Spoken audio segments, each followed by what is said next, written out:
बड़ा सौभाग्य है हमारा और हमारे भाई मित्र सभी सब। बहुत से लोग कहते हैं महाराज जी आपने भाई क्यों बनाया? हमने कहा मित्र में कई बार स्वार्थ आ जाता है, पर भाई बाहें होती है, भुजा होती है, ये अद्भुत रिश्ता है दुनिया का। इसलिए हमारे पूज्य भाई आपने पुनः नवरात्रि के पावन पर्व पर कहा कि आप आओ। तो प्रथम बार जब आए थे तब आपको बताने आए थे कि कथा क्या है, हनुमान जी की कृपा क्या है, चमत्कार क्या है, भारत के ऋषियों की महिमा क्या है। अब जगाने आए हैं। अब बुरा मत मानना मेरे पागलो, एक बात तुम याद रखना, भाग जाना सरल है पर जाग जाना बहुत कठिन है। किसी भी परिस्थिति से भाग जाना तो बहुत नॉर्मल है, पर उस परिस्थिति में डटे रहना किसी बहादुर का काम है। और मेरे पागलों, एक सूत्र आज का याद रखो, जो शेष है वो विशेष है।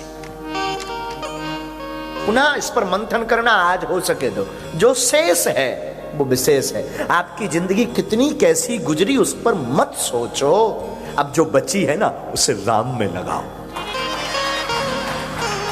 जो शेष है वो बहुत विशेष है। बीत गई तुम लौटा नहीं सकते। प्रायश्चित के अलावा, पछतावा के अलावा, टेंशन के अलावा, स्ट्रेस के अलावा आप कुछ नहीं कर सकते। लेकिन अब जो बची ना, 1 दिन, 10 साल, 20 साल, ईश्वर करे आपका बड़ा लॉन्ग टाइम हो, लंबा। ईश्वर करे आप बहुत लंबे रहो, पर जब तक रहो तब तक राम के रहो। इसलिए अब जो बचा ना उसे विशेष बनाओ। हमें तो खबर नहीं हम क्यों आ जाते हैं। कुछ लोग तो गाली बकते होते हैं होंगे कि क्यों आ गए फिर से। लेकिन हमारे प्रिय शिष्य भी हैं, परिवार भी हैं, संस्कार टीवी चैनल के CEO पंडित श्री मनोज त्यागी जी, उनका अटूट प्रेम। इस बार हमारा भाव तो था कि हम राम कथा भारत में करें और किसी देवी के स्थान पर करें, लेकिन राम जी की ऐसी इच्छा कि यहां भी देवी का स्थान, और अनेक भारतीयों के बीच में। और इस वक्त हमें लगा कि कथा की बहुत जरूरत है लंदन को। इस वक्त कितना कुठाराघात नहीं हो रहा। भारत में तो हो रहा सो तो ठीक है, वहां तो बहुत से महापुरुष जगा रहे हैं, यहाँ कितना कुठाराघात नहीं। पर आपकी हम तो आकर के जैसे ही हमने सुना पूरा बाकिया, यहाँ के कुछ अन्य धर्मीय लोग आक्रमण कर रहे हैं, मंदिरों पर आक्रमण कर रहे हैं, उपद्रव मचा रहे हैं, नारेबाजी कर रहे हैं। वो तो सरकार की कृपा है कि यहाँ की सरकार बहुत स्ट्रिक्ट है, लेकिन क्या कर रही? कुछ नहीं। अब हमें लगता है सरकार तो जो करेगी वो करेगी, लेकिन हम लोगों को भी एक होकर के बताना पड़ेगा। हम कहते हैं आप लड़ो मत।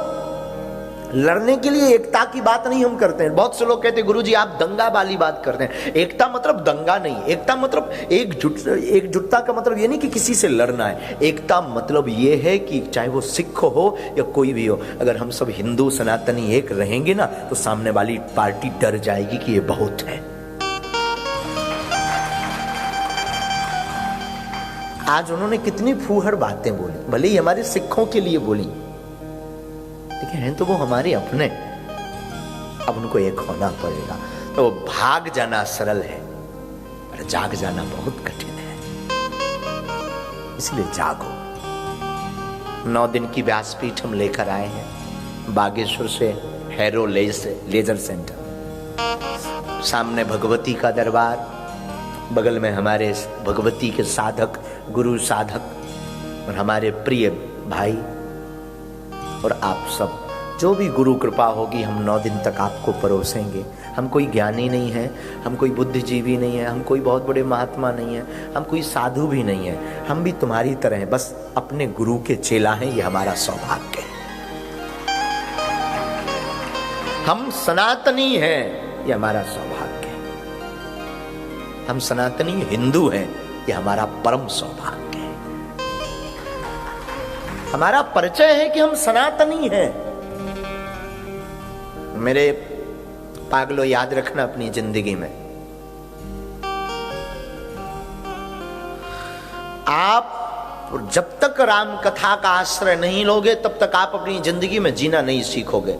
आप पढ़ाई करके, पीएचडी करके, डीएड बीएड करके नौकरी पा सकते हो, रोटी, बहुत बड़ा मकान, बहुत प्रतिष्ठा,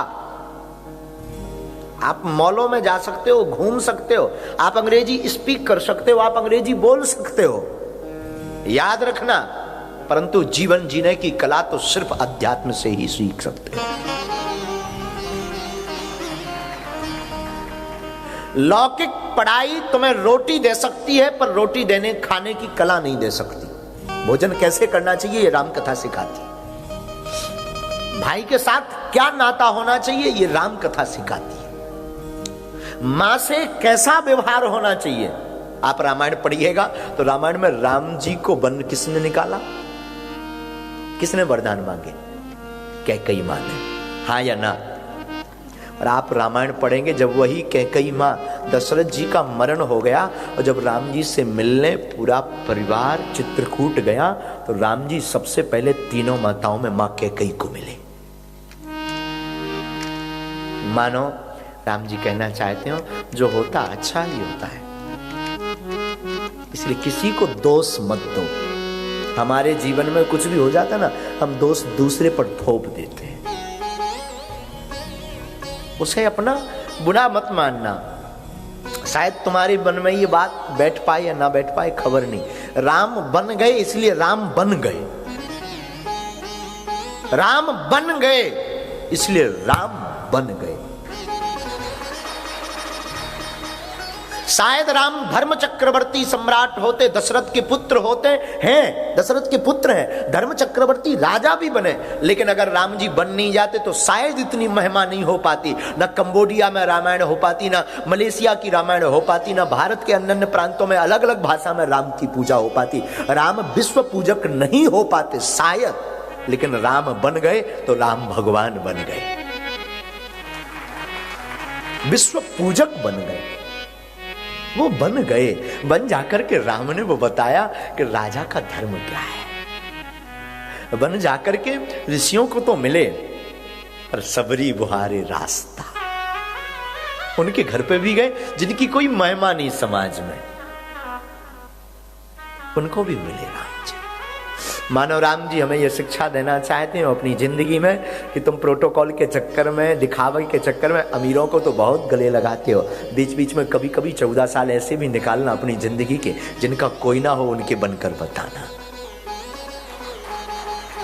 उनको गले लगाना, तो कुछ बात